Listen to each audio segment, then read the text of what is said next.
Ils amènent l'ânon à Jésus. Ils mettent sur lui leurs vêtements et Jésus s'assit dessus. Beaucoup de gens étendirent leurs vêtements sur la route et d'autres des feuillages qu'ils coupaient dans la campagne. Ceux qui marchaient devant et ceux qui suivaient criaient « Hosanna, béni soit au nom du Seigneur celui qui vient. Béni soit le règne qui vient, le règne de David, notre Père. Hosanna au plus haut des cieux. » Marc chapitre 11, versets 7 à 10. Frères et sœurs bien-aimés, nous sommes le dimanche des Rameaux. Le Christ entre solennellement à Jérusalem.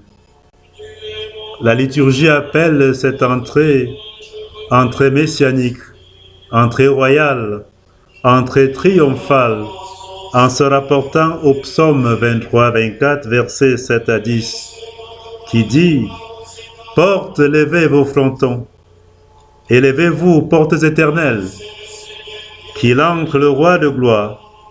Qui est ce roi de gloire? C'est le Seigneur, le fort, le vaillant, le Seigneur, le vaillant des combats.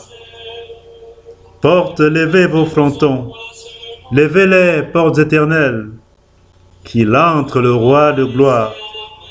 Qui donc est ce roi de gloire? C'est le Seigneur Dieu de l'univers, c'est lui le roi de gloire. Psaume 23-24, versets 7 à 10. Le Messie roi allait être de la lignée de David. C'est pourquoi le Christ est accueilli et ovationné à titre de roi, roi de David. Frères et sœurs bien-aimés, le long récit de la passion des évangiles ne nous autorise plus en fait d'autres prédications que celles que nous avons suivies. De l'entrée du Christ à Jérusalem à sa condamnation à mort par les autorités juives, en passant par l'institution de l'Eucharistie et la prière agonique au jardin des Oliviers, nous avons là assez de communication, assez de bonnes nouvelles de la part de notre Seigneur sur lui-même, sur sa vie de crucifié, sur sa vie souffrante parmi nous, parmi les hommes qu'il est venu sauver. L'évangile de Jésus-Christ en lui-même est déjà donc une grande prédication. C'est la meilleure de tous les temps. Tout ce qu'on peut dire de plus, tout ce qu'on peut en dire de plus, ce n'est que pour nous aider à mieux la méditer, la prier et surtout à mieux la vivre en art et en vérité pour la gloire de Dieu et le salut des âmes.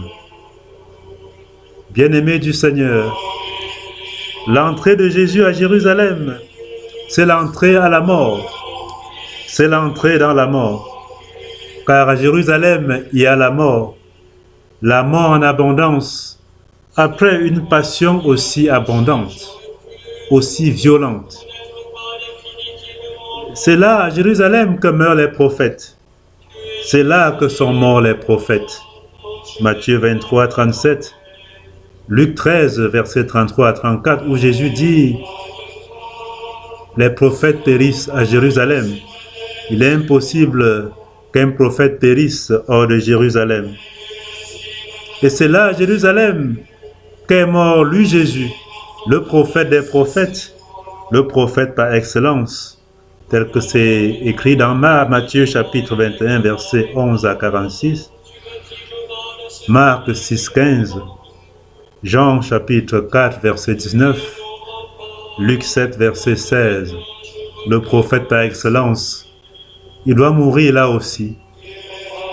Si la vie s'est manifestée, comme dit Jean, première lettre de Saint Jean, chapitre 1, verset 2, si la vie s'est manifestée il y a environ 2021 années, cette vie elle fut violemment opposée, elle fut violemment enlevée quand elle était parmi nous sur terre. Le Christ entre à Jérusalem vivant, il en sortira mort. Il y était entré par la vie, avec la vie, mais il y était sorti avec la mort et par la mort. Saint Paul dit, rappelez-vous, que la Jérusalem d'en haut est libre et que c'est elle notre mère. Galates chapitre 4, verset 26. Elle est libre, cette Jérusalem, c'est-à-dire libre d'accès, parce que le Christ l'a libérée pour nous. Il nous en a ouvert le passage en y entrant le premier, comme premier homme vivant et libre du péché et de la mort. Colossiens 1, 15-18. Rappelons-nous en cela que cette Jérusalem d'en haut qui est libre fut fermée d'accès, son accès fut fermé à nous. À travers l'image de l'arbre de vie dont l'accès fut refusé à Adam et à son épouse Ève après leur chute, on pouvait bien comprendre cette fermeture. D'ailleurs, il est dit dans Genèse 3, versets 22 à 24, citons-le, « Voici que l'homme est devenu comme l'un de nous par la connaissance du bien et du mal. Maintenant, ne permettons pas qu'il avance la main, qu'il cueille aussi le fruit de l'arbre de vie, qu'il en mange et vive éternellement. » Alors, le Seigneur Dieu le renvoya du jardin d'Éden pour qu'il travaille la terre d'où il avait été tiré. Il expulsa l'homme et il posta à l'orient du jardin d'Éden des chérubim, armés d'un glaive fulgurant, pour interdire l'accès de l'arbre de vie. Genèse 3, versets 22 à 24. Le Christ Jésus, le Christ roi qui entre, a à nouveau ouvert le passage à l'arbre de vie.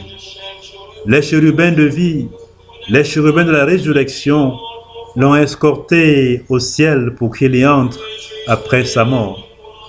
C'est pourquoi, bien que mort après son entrée à Jérusalem terrestre par une mort abjecte, la mort sur la croix, comme dit Saint Paul, Philippiens 2, verset 8, Jésus entre dans la Jérusalem d'en haut, qui est celle de la vie éternelle. Il n'entre plus dans la Jérusalem de la mort. Cette Jérusalem n'est plus celle de la mort. Hébreux chapitre 8, verset 1 à 2. Hébreux chapitre 10, verset 24. La Jérusalem, c'est la Jérusalem de vie et non plus celle de la mort. On ne peut plus célébrer physiquement ou géographiquement l'entrée de Jésus à Jérusalem. Si oui, si on le fait, c'est par commémoration pour nous-mêmes, en vue de vivre cette entrée dans la Jérusalem nouvelle d'en haut, la Jérusalem où le Christ est entré, la Jérusalem de la vie, où il est entré il y a aujourd'hui plus de 2021 années.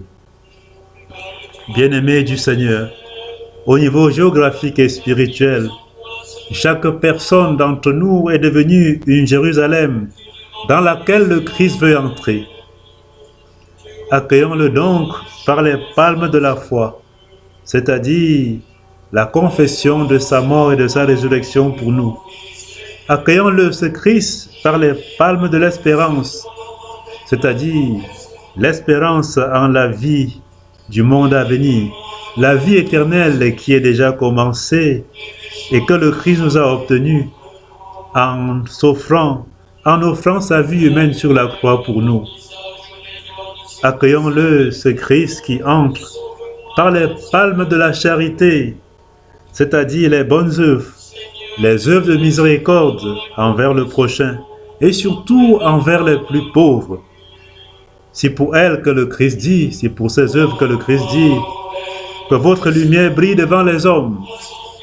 Alors en voyant ce que vous faites de bien, ils rendront gloire à votre Père qui est aux cieux. Matthieu chapitre 5, verset 16, 1 Pierre 2, verset 12, 1 Pierre 3, verset 16. Bien-aimés du Seigneur, chaque fois que nous voyons un pauvre de quelque nature que ce soit, sachons que c'est le Christ qui veut entrer à Jérusalem et qu'il a besoin de notre accueil. Allez au secours de ce pauvre dans la charité, dans la vérité et la justice, c'est accueillir le Christ à Jérusalem. Sauver une personne des situations d'injustice, Fais la réconciliation et la paix dans les pays en guerre, afin que les réfugiés et les déplacés retrouvent leur pays. C'est accueillir le Christ à Jérusalem. Permettre un état de droit et de justice, un état d'amour et de paix, de bonne gouvernance et de gestion transparente en vue du bien commun. Mais bien aimé, c'est encore accueillir le Christ au niveau social et politique. C'est encore l'accueillir à Jérusalem. Frères et sœurs bien-aimés, c'est désormais de cette manière que nous pouvons célébrer, fêter et vivre le dimanche des rameaux du Seigneur.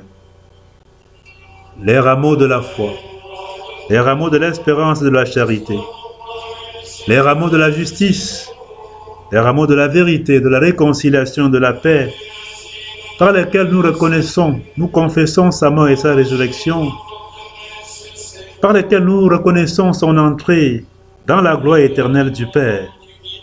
Oui, c'est cela. Voilà les rameaux en ce temps. Voilà les rameaux que nous devons brandir au Seigneur aujourd'hui. Les vrais rameaux, ce sont dans nos cœurs. Offrons-les pour accueillir le Christ, le Seigneur, le roi de gloire, le roi de la croix.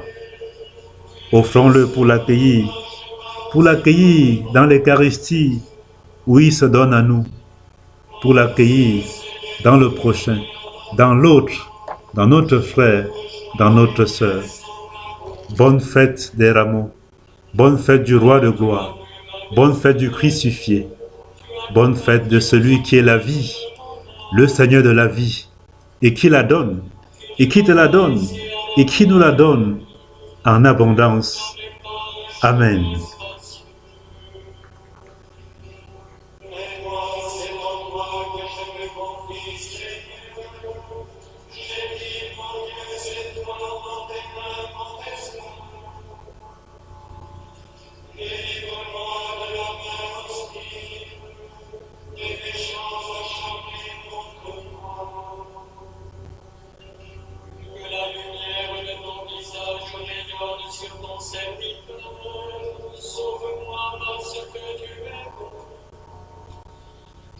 Seigneur, ne nous laisse pas dans la confusion, après avoir